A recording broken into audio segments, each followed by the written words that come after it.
Welcome back student. जैसे कि आप सभी जानते हैं, हम 11th अकाउंटेंसी में बेसिक टर्म पे बात चल रही है।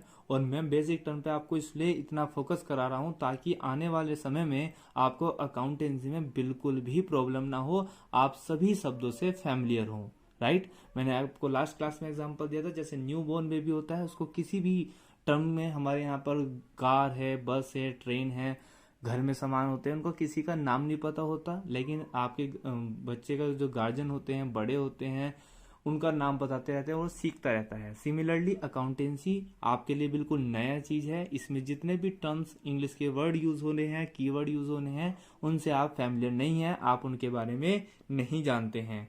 जब आप उनके बारे में नहीं जानते हैं तो इसीलिए मैं आपको डायरेक्टली किसी भी बड़े प्रैक्टिकल क्वेश्चन की तरफ नहीं लेकर जा रहा हूं। मैं चाहता हूं आप पहले बेसिक टर्म बहुत ध्यान से समझें। राइट। तो उसी बेसिक टर्म को हम बढ़ाते हुए पहले हमने बेसिक अजम्पशन करे थे, क्योंकि बेसिक टर्म तभी समझ में आ सकती है अगर हम बेसिक अजम्पशन को मान ले। अगर ना माने तो थोड़ा आपको बेसिक टर्म में समझने में दिक्कत आती। इसलिए आज हम बेसिक टर्म का सेकंड पार्ट लेकर आए हैं, जिसमें हम बचे हुए जितने आपके लिए अभी के लिए जरूरी हैं उतने बेसिक टर्म क्लियर कंप्लीट कर लेंगे। राइट। उसके बाद हम प्रैक्टिकल की ओर चलने के लिए तैयार हैं। राइट। जैसे कि एक हेलीकॉप्टर को उतरने के लिए हेलीपैड बनाया जाता है, तो आपका हेलीकॉप्टर बिल्कुल हेलीपैड पे लैंड करने के लिए तैयार है। बस आपको क्या करना है, थोड़ा सा एक बार जितना भी अभी तक पढ़ाया गया है उसको बहुत अच्छे से रिवाइज करना है, समझना है और चीजों को मन में, माइंड में, दिमाग में सेट करना है। चलिए बात करते हैं आज के फर्स्ट बेसिक अकाउंटिंग टर्म की, जिसका नाम है बेटा फर्स्ट ड्राइंग। देखो बेटा, जैसे कि आप सभी जानते हो कि मैंने आपको एक कैपिटल बताया था, और कैपिटल को समझाने से पहले मैंने आपको बता दिया था कि एक तो होता है बेटा बिजनेस, और एक क्या होता है बेटा, एक तो होता है बिजनेस मैन, ओनर, और एक क्या होता है बेटा आपका बिजनेस होता है।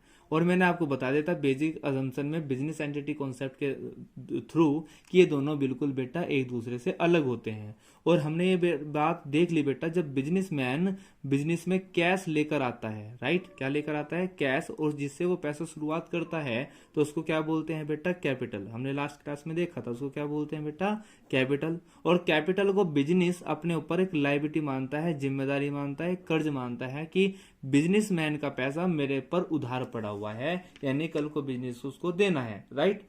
तो जब हम इन दोनों को अलग अलग मान ही चुके हैं, क्योंकि बिजनेस के पास कोई पैसा आता है ओनर का, तो हम दोनों को एक नहीं मानते, बल्कि ये मानते हैं कि बिजनेसमैन का पैसा बिजनेस के ऊपर एक कर्ज है, एक तरह से कैपिटल के नाम पे। राइट। तो उसी तरह अगर बिजनेसमैन बिजनेस में से कुछ पैसा लेकर आ जाए, एक तो होता है देना, ये दे दिया, जो भी पैसा दिया वो तो क्या है, कैपिटल। अगर कुछ पैसा वो लेकर चला जाए तो उसको बोलते हैं बेटा ड्राइंग। क्या बोलते हैं, ड्राइंग। जैसे आपको मैंने बताया था कि कैपिटल जरूरी नहीं है कि कैश की फॉर्म में ही हो, वो कैश भी हो सकता है, गुड्स भी हो सकता है, राइट, और एसेट्स भी हो सकती हैं। अब तो आप एसेट्स भी समझने लगे। गुड्स शायद अभी डिस्कस नहीं किया, थोड़ा सा मैंने आपको क्लियर कराया था, आज की क्लास में गुड्स भी हो जाएगा। राइट। तो कैपिटल इन तीनों की फॉर्म में हो सकता है। इसी तरह से बेटा ड्राइंग भी तीनों फॉर्म में हो सकता है। से आपकी जो फैक्ट्री है वो क्लॉथ फैक्ट्री है। राइट।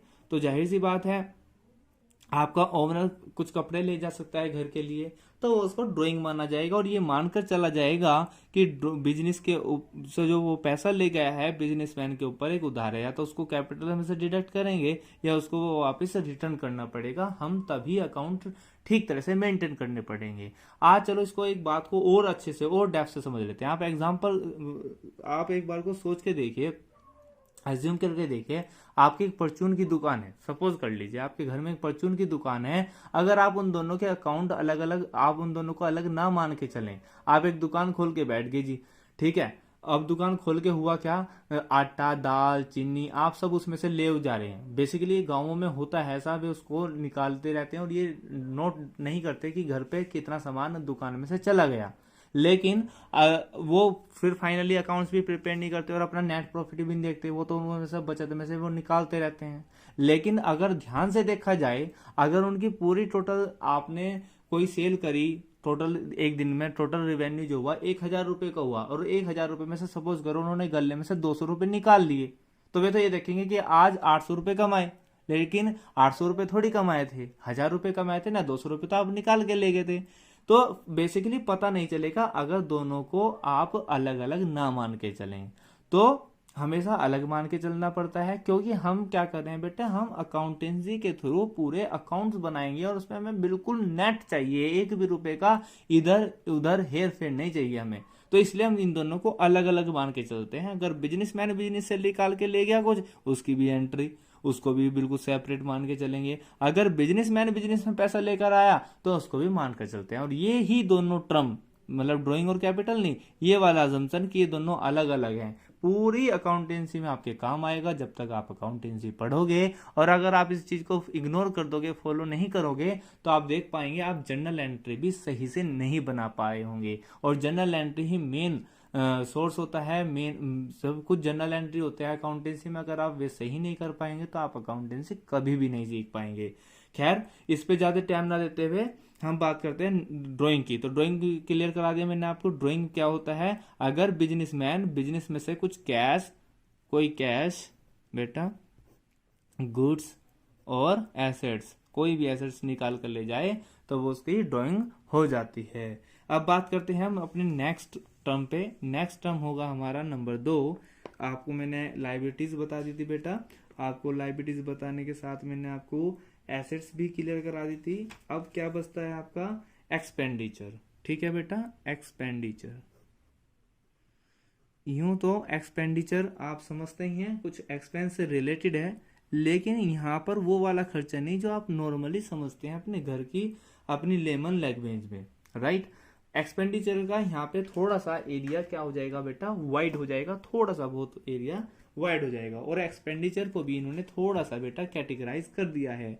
एक होता है बेटा कैपिटल एक्सपेंडिचर, कैपिटल एक्सपेंडिचर, इसके अंदर फर्स्ट टर्म है आपका कैपिटल एक्सपेंडिचर। ये कैपिटल एक्सपेंडिचर क्या होता है, क्या ये कैपिटल इससे लिंक है? हाँ जी, कुछ हद तक बिल्कुल इससे लिंक है, आपको उसको को रिलेट करके समझना है। देखो बेटा, एक्सपेंडिचर क्या होता है, इट इज एन एक्सपेंडिचर इनकर टू एक्वायर एसेट्स। ये ऐसा खर्चा होता है जो क्या करता है, एसेट्स को एक्वायर करने में खर्च होता है। दैट मीन्स आपको एसेट्स तो मैंने क्लियर करा दी थी, एसेट क्या होते हैं बिजनेस में। एसेट्स वो चीज होती है बेटा जिससे बिजनेस को रिवेन्यू जनरेट कराने के लिए हमें कुछ एसेट्स खरीदनी पड़ती हैं। से अगर हमारी फैक्ट्री है तो हमें मशीन खरीदनी पड़ेगी ताकि हम रॉ मटेरियल से अपना फाइनल प्रोडक्ट प्रोड्यूस कर सके, तभी तो उसको सेल आउट करेंगे। तो मशीन आपकी एसेट है, तो उसी मशीन को खरीदने के लिए पैसे भी चाहिए होंगे, राइट। मैं आपको बस मशीन का एग्जांपल लेके चल रहा हूँ, बहुत सारी चीजें हो सकती हैं, आप बस मशीन को सोच के आप समझ लें। तो आपने जो मशीन खरीदी, आपने जो मशीन खरीदी, तो बेटा मशीन आपकी क्या है बेटा, एसेट है। तो इस एसेट को एक्वायर करने के लिए आपने कुछ पैसे पेड आउट करे होंगे, जो पैसे पेड आउट करे वो ही कैपिटल एक्सपेंडिचर होता है। क्लियर। अब बात करते हैं हम नंबर 2 टाइप की, आपका कैपिटल एक्सपेंडिचर हो गया। अब आता है बेटा आपका रिवेन्यू। एक होता है रिवेन्यू एक्सपेंडिचर। रिवेन्यू एक्सपेंडिचर में क्या होता है, revenue expenditure is the revenue expenditure is the expenditure, वो वाले खर्चे होते हैं। It is the type of recurring nature, ये रिकरिंग नेचर के होते हैं। अब ये रिकरिंग नेचर क्या होता है बेटा, रेगुलर के। रेगुलर से मतलब क्या हो जाए, एक तरह से रोजमर्रा के खर्चे बिजनेस के, और एक तरह से ऑफिस से रिलेटेड खर्चे, यानी कि जो कोई आपकी एसेट को खरीदने में नहीं करते, बल्कि बिजनेस का एक नॉर्मल खर्चे को पेड आउट करने के लिए जो पैसा पेड किया जाता है वही आपका रिवेन्यू एक्सपेंडिचर होता है। ऐसा क्या हो सकता है सर, सोच के देखिए, ऐसा खर्चा क्या हो सकता है जिससे आपके पास कोई एसेट्स ना आए। देखो, आप नॉर्मली घर में कोई पैसा खर्च करते हैं तो आप 2 तरीके से खर्च कर सकते हैं। या तो आप कोई सामान खरीद कर लेकर आए, राइट, आप दुकान पे गए, आप शुगर ले आए, व्हीट ले आए, आप कुछ भी सामान लेकर आए तो आपने पैसा दिया और कुछ सामान बदले में आया, एक तो वो खर्चा हो गया। दूसरा खर्चा क्या हो सकता है आपकी डेली लाइफ का, आप रेंडरिंग सर्विस से रिलेटेड सोच सकते हैं, यानी कि सेवाओं से रिलेटेड। यानी कि जब आपके कहने का मतलब अब अकाउंटेंसी टर्म में आते हैं, जब आपके बिजनेस में कुछ एम्प्लॉयज भी लगे होंगे बेटा, राइट, कुछ लेबर भी लगी होगी, तो उनको आपको सैलरी या क्या पेड करनी पड़ेगी बेटा, वेजेस पेड आउट करनी पड़ेगी, राइट। तो उनको सैलरी पेमेंट करने के लिए और कुछ वेजेस पेड करने के लिए जो पैसा, एक तरह से आप इन दोनों को एज्यूम में रखते हुए इतना ही समझे। वैसे रिवेन्यू एक्सपेंडिचर को आप आगे और बहुत अच्छे से समझ पाएंगे, आप खुद दूसरों को एक्सप्लेन कर देंगे।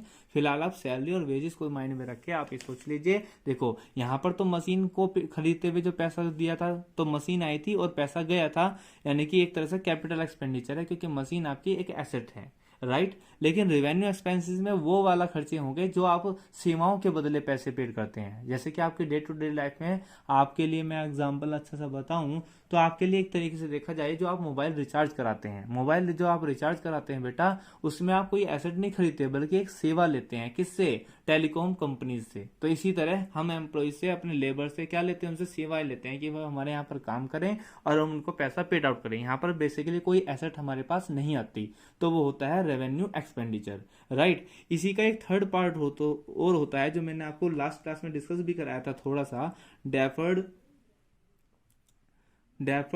Revenue expenditure, right, deferred revenue expenditure. यहां पर इस बात को समझ लें, आप थोड़ा सा ही समझ लें तो काफी है, अदरवाइज कोई दिक्कत नहीं है। मैंने आपको जैसे लास्ट क्लास में समझाया था बेटा, कुछ फिक्टिशियस एसेट्स होती हैं, यानी कि देखो बेसिकली आप ये मान के चल सकते हैं, ये ऐसा खर्चा होता है बेटा, ये एक ऐसा खर्चा होता है बेटा, जैसे नाम से पता चल रहा है डेफर्ड रेवेन्यू एक्सपेंडिचर है, तो रेवेन्यू एक्सपेंडिचर ही लेकिन डेफर्ड है। इसको ट्रांसफर कर दिया जाता है कुछ अगले टाइम के लिए, कुछ अगले समय के लिए। कहने का मतलब ये है, अगर एक पर्टिकुलर ईयर में से 2020 में आपका एडवर्टीजमेंट पे बेटा 5 लाख रुपीज का खर्चा हो गया, तो ये जो 5 लाख रुपए का खर्चा हुआ है बेटा, इस एडवर्टीजमेंट का जो बेनिफिट है वो जाहिर सी बात आपको 2020 में ही नहीं मिलेगा, बल्कि 21 में मिलेगा, 22 में मिलेगा। आप इसका एक क्राइटेरिया निर्धारित कर सकते हैं, 2 साल, 3 साल, 4 साल या 5 साल, 1 2 3 4 5, हमने 5 साल मान लिया कि इसका जो हमने एडवर्टीजमेंट कराया, इससे जो इफेक्ट पड़ेगा, इससे जो हमारे कस्टमर बढ़ेंगे, वो हमारे 5 साल तक हमारी अच्छी गुडविल बन जाएगी और अच्छा हमारे पास कस्टमर हो जाएंगे, राइट स्टूडेंट। तो यो खर्चा बेसिकली हमने 2020 में किया तो 5 लाख रुपए का, लेकिन इसका फायदा हमें आने वाले वर्षों तक मिलता रहेगा, इस एडवर्टीजमेंट का फायदा मिलता रहेगा। तो ये खर्चा 5,20,000 2020 का ना होकर 21 का भी है, 22 का भी है, 23 का भी और 24 का भी हो सकता है, आगे भी हो। मैंने एग्जाम्पल के लिए 5 साल मान लिए। तो हम इस खर्चे को हर साल दिखाएंगे, ना कि 2020 में दिखाएंगे। हम 2020 में इसको 1 लाख रुपए दिखाएंगे, 2021 में भी इसको 1 लाख रुपए हम दिखाएंगे, 2022 में भी हम इसको 1 लाख रुपए दिखाएंगे, 2023 में भी हम इसको 1 लाख रुपए दिखाएंगे और 2024 में भी हम इसको 1 लाख रुपए दिखाएंगे। बात आती है ये कहाँ दिखाएंगे? ये दिखाएंगे बेटा प्रॉफिट एंड लॉस अकाउंट में। अब ये क्या होता है, देखो ये भी आपको समझ में नहीं आएगा प्रॉफिट एंड लॉस क्या होता है। और जो बाकी 4 लाख रुपए बचे, 5 लाख दिखाए ना, टोटल तो 5 लाख खर्चा हुआ था। अब 5 लाख में से 1 लाख का तो हमने प्रॉफिट एंड लॉस अकाउंट में दिखाते हैं, जो 4 लाख बचे जो आने वाले टाइम पे कटेंगे, ये आपकी बैलेंस शीट होती है कि बेटा इसे भी आप आने वाले टाइम पे समझेंगे, 11th में समझ जाएंगे आप इस बात को बहुत अच्छे से। और यहाँ पर इसको फिक्टिशियस एसेट के नाम से आप इसको दिखा देंगे, यहाँ पे 4 लाख, जैसे कल बताया था फिक्टिशियस एसेट क्या होती है, तो यही होती है फिक्टिशियस एसेट। ये सपोज करो 2020 की बैलेंस शीट है, ऐसे ही 2021 की बैलेंस शीट बनेगी, तो 21 में 1 लाख रुपए यहाँ से डिडक्ट हो जाएंगे, वो तो चले जाएंगे प्रॉफिट एंड लॉस अकाउंट में। और इस 2021 की बैलेंस शीट में कितने के रह जाएंगे? 3 लाख के, राइट। फिर उसके बाद 2022 में आएंगे, तो 2022 में 1 लाख रुपए तो कहाँ चले जाएंगे? प्रॉफिट एंड लॉस अकाउंट में। और 2022 की जो बैलेंस शीट होगी उसमें कितने हो जाएंगे बेटा? 3 लाख ना होकर कितने हो जाएंगे? 2 लाख रुपए। तो इसको ही बोलते हैं फिक्टिशियस एसेट। और जो ये खर्चे होते जा रहे हैं 1-1 लाख रुपए से, इसको बोलते हैं रेवेन्यू, डेफर्ड रेवेन्यू एक्सपेंडिचर। आपको दोनों पॉइंट मैंने क्लियर करा दे, डेफर्ड रेवेन्यू एक्सपेंडिचर भी और फिक्टिशियस एसेट भी। देखो ये फिक्टिशियस एसेट कॉलम में ये एसेट का कॉलम होता है, इसे एसेट में दिखा तो दी, लेकिन क्या ये एसेट है आपकी? बिल्कुल भी नहीं एसेट, ठीक है। ये तो फिक्टिशियस होती है, कृत्रिम एसेट होती है, जो झूठ मूठ की बनाई चुकी होती है डेबिट बैलेंस की वजह से। तो यही होती है आपकी फिक्टिशियस एसेट। चलो आज के लिए इतना ही रखते हैं, मिलते हैं नेक्स्ट क्लास में, तब तक के लिए टेक केयर, जय हिंद, जय भारत।